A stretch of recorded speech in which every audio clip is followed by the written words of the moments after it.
All right, and we're good to go, and we're live. Aloha, everyone, in another level living land. Welcome, welcome, welcome to another episode of Freedom Fridays. So happy that you're here today because we are in for another amazing treat. Have a special guest. We're talking about doing diversity with respect. And before we bring her on to be able to share her awesome message with you, I want to let you know, what are we doing here? The whole purpose of this show is to support you as the entrepreneur in achieving success in business and life harmony, because it really is two sides of the same coin. We never want to get so busy making a living that we forget to make a life, and it is possible to work smarter, not harder, and create time, money, and emotional freedom so that we can stress less, strengthen our relationships, and lead with much more energy, ease, and momentum. So I want you to give our amazing guest, Leah, amazing welcome. Leah, thank you so much for being here with us today. Thank you, Heather. I'm so excited to be here and have a conversation. I always love this kind of stuff. Awesome, awesome. So let me let them know about you and who you are. Leah is the CEO and founder of With Respect LLC. She is the architect of Badass Trainer Bootcamp, Teach Lead Like Their Lives Depend on It, and Diversity Done Differently. She has been a teacher and a DEI trainer for more than 25 years. Wow, that's awesome. And she operates with the perspective of tools-driven learning as the way to drive real change. As a result, everything that she does is about building, nurturing, and expanding your personal and professional toolbox.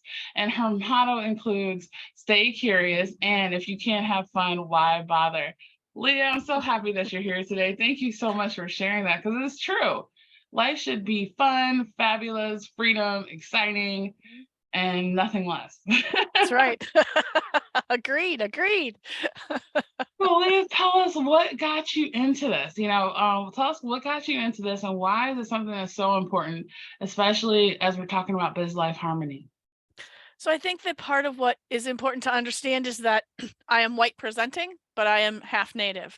And I had an opportunity to learn about white privilege very early on, watching how my darker skinned family, my mother, two brothers and a sister, were treated, and how that differed with how I was treated. And as I came through life, that backdrop of that white privilege gave me an opportunity to notice and be outraged at how things were different. And I was an inner city kid. I was an inner city thug, and I was offered an opportunity to change my life. Right, so my family life did not include much of an emphasis on education, and I was in high school when I had two white middle class women. One was a guidance counselor and one was an English teacher, who were like, "Oh, you're smart. You can go to college." And that wasn't anything that was ever on my radar. And as they did all the things that they did to help to support me to move out of that, what I noticed was my best friend, who was Black, who was probably as smart, if not smarter than me, no one was offering her the same thing. So those kinds of things that I got to see up close and personal as I came into adulthood, as I progressed through life, realizing how that impacts so much of our social structures, right? Coming out of abject poverty, coming out of, all of those intersectionalities. Um, and as a Native person, I have a belief system that everything that is on this planet has its own life force. So all of that is very precious to me. So I always, there was this gorgeous corner of a mini forest, about a quarter of an acre, drove by it every day, drove by it in the morning, came back that night, and it had been leveled. And I was devastated. And as I watched, they built a church. And for me, there was this irony that couldn't be seen by this group of people, where they had destroyed creation to build a box to worship Creator. And so I was running this through my head, right? What's going on here? And that was really when I landed at, until people can get along with each other, there's really not a whole lot of opportunity for us to step outside of our own selves and really engage and get along with what else is going on in our bigger picture. So that's how I got here. And that's the short version. Well, let me pause you there because you spoke on so many powerful things and just your background and everything alone. See, as I was thinking, visual discrimination is the worst, right? We can't just choose the color of our skin, yet by the perceptions of what we see in society, what we experience growing up, there's these unconscious biases that people have based on what they perceive a person based on what they look like. Yeah. And I'm glad that you're highlighting that because the reality is if we chunk up big picture, we all bleed red. Oh, it might be clear inside. I don't know until it's clear, but whatever. Right. Yeah. And a lot of the things that divide us, they don't really even matter at all. That part that you talked about in terms of how that piece of land and how they had leveled it and built a church to worship creator and basically destroying creation, that is something that's really near and dear to my heart because I talk about the power of these four relationships with God, ourselves, with others, and his creation. And you also highlighted like it's hard for us to be able to see the power and the need to connect to creation if we don't understand the power and the need of why we were created, how important other people, like all those things are blocking what nature is actually screaming for us to pay attention to, even right now with everything that's happening in the world. Yeah. Wow. And the belief system that is very pervasive is that somehow we're not a part of, like, nature and creation. We're right up there, right? We're just right alongside.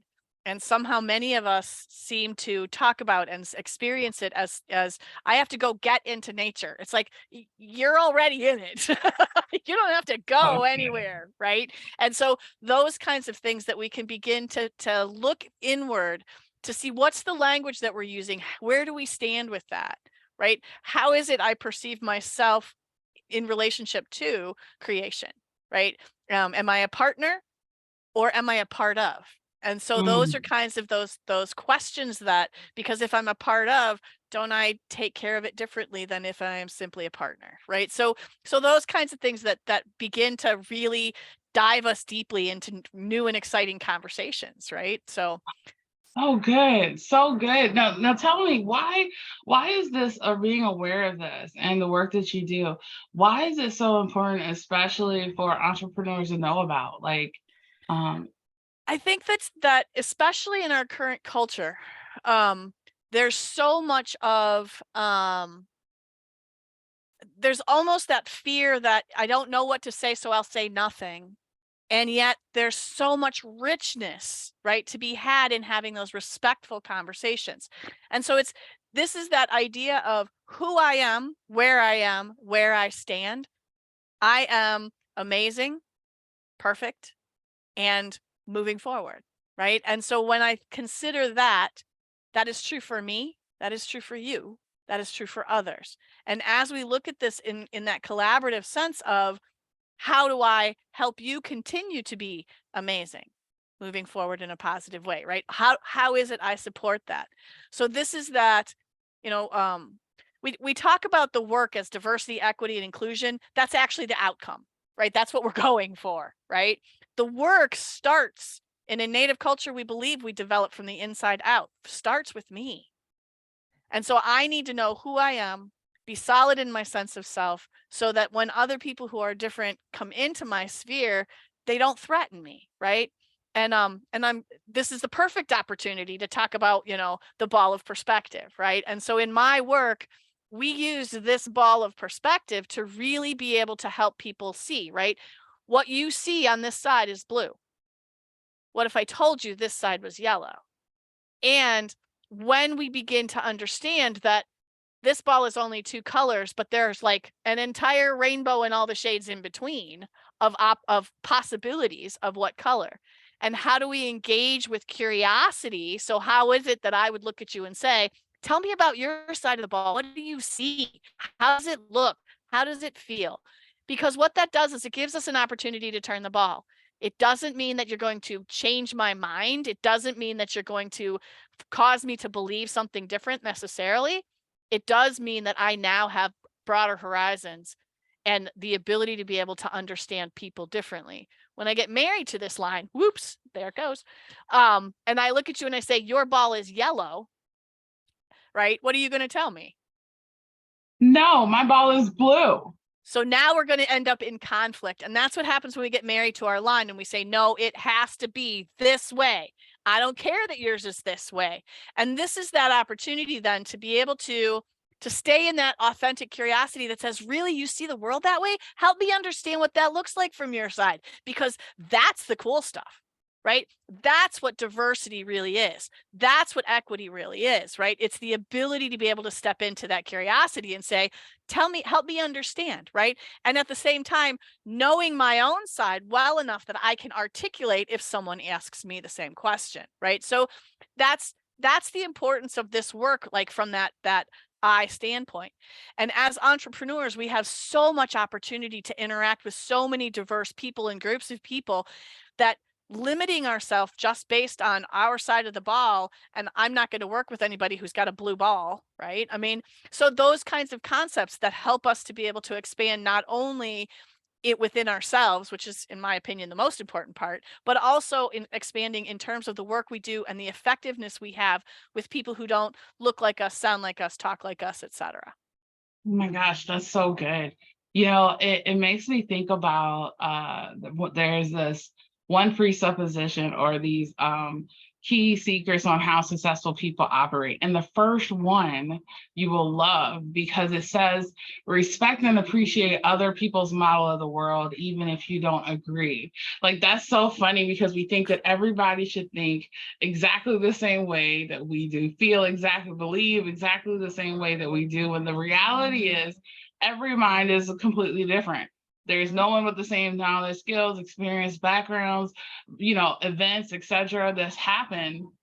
So it creates I feel like a lot of the world sometimes is this narrow way. And what you're saying is no, expand your awareness and be able to seek to understand, and also as well, then you'll be understood better. Yeah. And I think that the other part of that is that as a culture, as a social culture in the United States, there is a reflex, right? Of, oh my God, I don't understand that, kill it, right? Like make it go away, right? And if instead we stepped into that authentic curiosity that said, oh, that's something new. Oh, what is it? Right? Whole different reaction and a whole different response. And it would take us to a whole different place. And that's the work that we do individually, right? I have to get myself to that point where I'm so comfortable with who I am, what I believe, how I think, that regardless of what someone else tells me about me, I recognize it says a whole lot more about them than it does about me, right? So those kinds of really important personal development opportunities that take us where we need to go. Wow. So you've already shared with us, because the question now I want to know is how can we be able to embody this more? You already shared with us one about being able to be curious, not looking at something that's different, like, oh my gosh, it's different, run away, right? Or it's scary. Be curious about, oh, what can I learn? How can I be able to see through? And that's one reason why I love coaching so much, because it's like you're able to see these different perspectives. You're operating where you're able to step into the client's view of the world and be able to figure out what's the blocks, what's the limiting beliefs, what are the things that are preventing them from really being able to shine, eliminating and eradicating that, so therefore they can really be able to see all the connections that are around them. So I want to know, what else can we do? So yes, we can be curious. I think this is something that's so crucial also, because a lot of times there's this perspective of, oh, society perceives me this way, then I perceive myself that way. Right. As being an African-American female, it's one of the things I remember when I was living in the South, it was like, okay, we're like the bottom of the barrel, the bottom of the pit, right? So it's like this, and I'm like, wait a minute, like this is not even the case. And it's so easy for us to take on that persona of other people. And what's so beautiful is like when you actually take that off and you step into, oh my gosh, I am an amazing creation. I am incredible. There's so much wisdom, like, and so much uniqueness that I have to be able to share to the world. Like, why try to fit in when we were born to stand out? And that's what I think that you're talking about, is this ability of being able to own our uniqueness and seeing the uniqueness and beauty in everyone else. Mhm. And it's the, when I look at you, right, I see me. And when I look at me, I see you, because we're connected, right? They're, even though in this experience, I am here and you are there, we're the same stuff. And No, the reality is, from what I another do to mother. you, I do to me. And what I do to me, I do to you. And so when we step into that awareness and that different feel, right? We're talking a lot of my belief system, right? We are very much on my side of the ball right now. Okay. But it's this idea then that as we move forward, how do we move forward in a way that makes room for other people? That's what inclusion is all about. And it's particularly true when I find myself rubbing up against someone. Now I really have to challenge myself to figure out, how do I make sure they're included? I'm a teacher by education, and I remember, back in the day when I was brand new teacher, I wanted to teach because I love kids. And then that first child shows up and you're like, I don't like that one. Right? But you still have to give the same quality education to that child that you do to all those other kids that are exactly what you thought you were getting into, right? So that's the art of inclusion, and figuring out how it is I can move forward doing that in the best way forward, and laying groundwork for people who come behind me. So what can we do, especially for the audience? What steps can they take, like, right now, to start embodying more of that? Especially as they're going out in the world and they're seeing all these things and they're trying to figure it out. It sounds like it's like, if we don't have it, then there's this like chaos. But if we Sometimes, do have it, then there's like harmony. yes. And I want to be clear, right? Because part of being able to move forward and with respect is being able to disagree respectfully, right? And so there's conflict negotiation in that. It isn't all like kumbaya on the street. That's not the goal either, Okay. right? The real goal is that we recognize the importance of everyone. So if I'm sitting at a table, and especially if I'm trying to solve a problem and nobody is disagreeing with me, somebody's missing because I don't have it all, right? So those kinds of ideas. I've always said, if I could convince people to do one thing differently, it would be to ask questions instead of tell information. What that does for us is twofold. A question is an invitation, right? It's an extension of a hand that says, hey, what do you have to say? Come here. It also, in the event that we have hit our lower brain, our emotional fight, flight, or freeze, it moves us to the frontal cortex, where we actually engage in a conversation. So if the one thing that we did was to step in and ask authentically curious questions, right? Now, we're not talking smart aleck, we're not talking, sarcasm, we're talking truly curious, right? I find myself wondering why it is you did that, right? When somebody's done something that you're like, oh my goodness, right? So Right. finding those ways to be able to engage through a question instead of a statement. That's Oh, the one thing that we could do differently. I think we could change the world. so good, Leah. So good. Okay. So everyone who's listening, I want you to put in the chat, what is your biggest takeaway from what has been said here? How do you want to show up different? What are you going to be able to make these tweaks? So coming from this place of curiosity, you know, um, it's almost like the listening, activating the power of listening to be able to really hear what the other person is saying.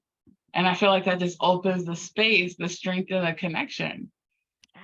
So, Leah, what would be like, so we're getting ready to wrap up our time together, but I want to hear what would be like a big takeaway that you would like to be able to share with our audience. Like, as we think about this whole conversation, what's like one thing you would love to leave us with?